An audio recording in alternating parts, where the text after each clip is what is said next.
Hi friends, இந்த வீடியோவில் நம்ம என்ன பார்க்க போகிறோன்னா ரவையில் ஊத்தாப்பம் எப்படி செய்யலான்னு சொல்லிட்டு தாங்க பார்க்க போகிறோம். இங்கே பாருங்கள், ரவை வந்து ஒரு கப் எடுத்துருக்கேங்க. இது வந்து ஒரு 10 நிமிஷத்துக்கு முன்னாடி நான் ஊற வச்சுருக்கேன். இதுக்கு தேவையான பொருள் உருளைக்கிழங்கு 3 தோல் சீவி வச்சுருக்கேங்க, கேரட் 2 எடுத்திருக்கேன், பழைய சாதம் 1 கப் எடுத்திருக்கேங்க. இதே அளவு தான் வந்து ரவை எடுத்திருக்கேன். வாங்க இது எல்லாத்தையும் மிக்சியில் போட்டு அரைக்கலாம்.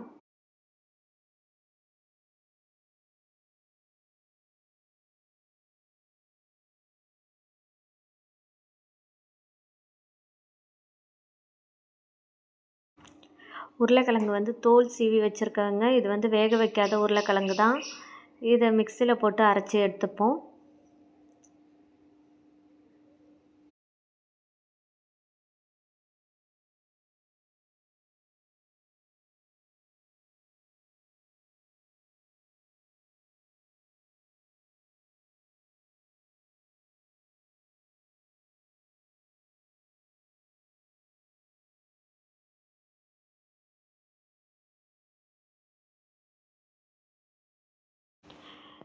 இப்போ பாருங்க, நல்லா நைஸாக அரைஞ்சிடுச்சு.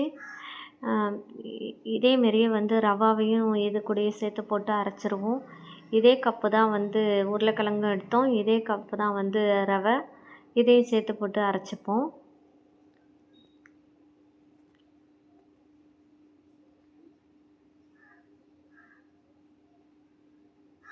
நல்லா நைஸாக அரைச்சி எடுத்துப்போம்.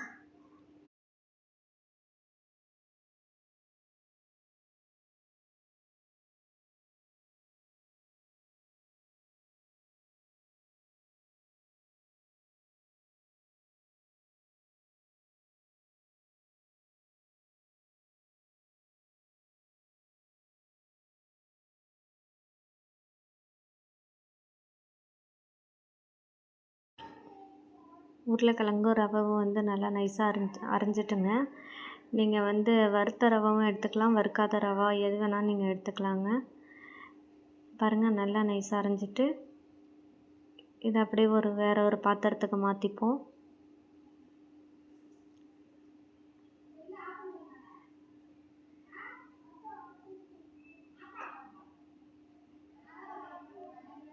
இதுமாரி தோசை நீங்கள் ட்ரை பண்ணிங்க பாருங்கள். தோசையும் ட்ரை பண்ணலாம், ஆப்பமாகவும் ட்ரை பண்ணலாங்க.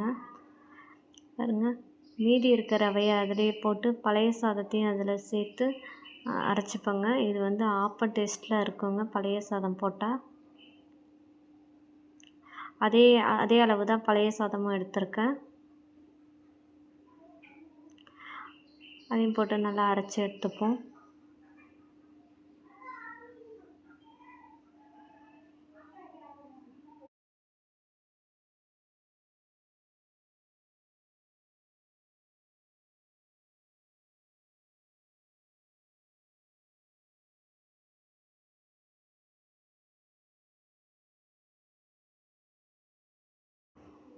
ரவையும் பழைய சாதம் போட்டு அரைச்சி எடுத்துருக்கேங்க.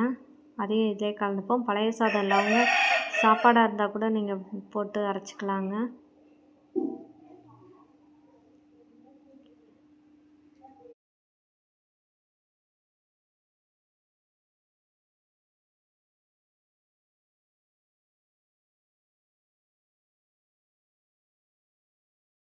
எல்லாத்தையும் அரைச்சி ஒரு பாத்திரத்தில் மாற்றியாச்சுங்க. இப்போ வந்து பெரிய வெங்காயம் வந்து பொடிசாக கட் பண்ணி வச்சுருக்கேங்க, கேரட்டு துருவி வச்சுருக்கேங்க, பச்சை மிளகா எல்லாம் கட் பண்ணி வச்சுருக்கேங்க. இப்போ கேரட்டை அதில் ஆட் பண்ணிப்போம். வெங்காயம் பச்சை மிளகா ரெண்டுத்தையுமே வந்து அதில் ஆட் பண்ணிப்போங்க.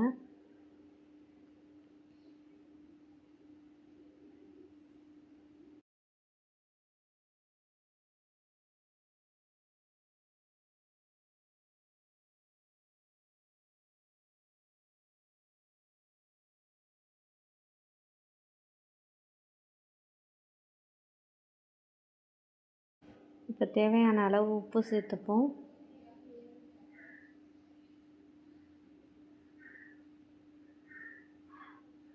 நல்லா எல்லாத்தையும் போட்டு மிக்ஸ் பண்ணி ஒரு 1/2 hour இதை வந்து அப்படியே ஊற வச்சுப்போங்க. அப்போ தான் ரவை ஊறி ஆப்பம் வந்து நல்லா புசு புசுன்னு வருங்க.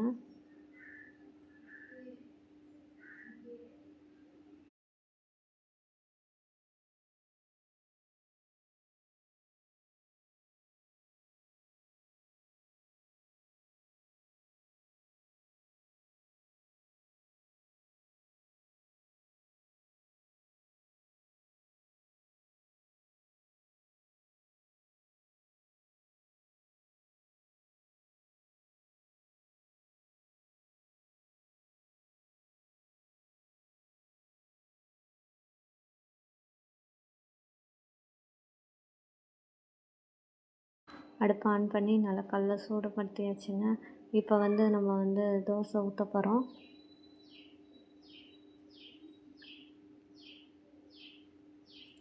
நீங்கள் வந்து இதை வந்து நைஸாக தோசையாகவும் ஊற்றிக்கலாம், இல்லை ஆப்பம் மாரியும் ஊற்றிக்கலாங்க. அது வந்து உங்கள் விருப்பம். இதில் வந்து உருளைக்கிழங்குலாம் போட்டிருக்கனால இன்னும் க்ரன்ச்சாக சூப்பராக இருக்குங்க. குழந்தைங்களுக்கு ரொம்ப பிடிக்கும். இதேமாரி தோசையை நீங்களும் ட்ரை பண்ணி பாருங்கள்.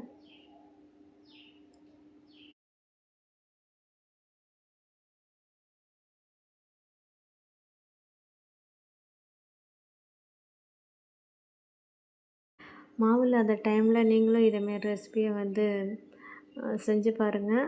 உங்கள் குழந்தைங்களுக்கும் ரொம்ப பிடிக்கும். இதில் கேரட்லாம் தூவி இருக்கனால இன்னும் சூப்பராக இருக்குங்க.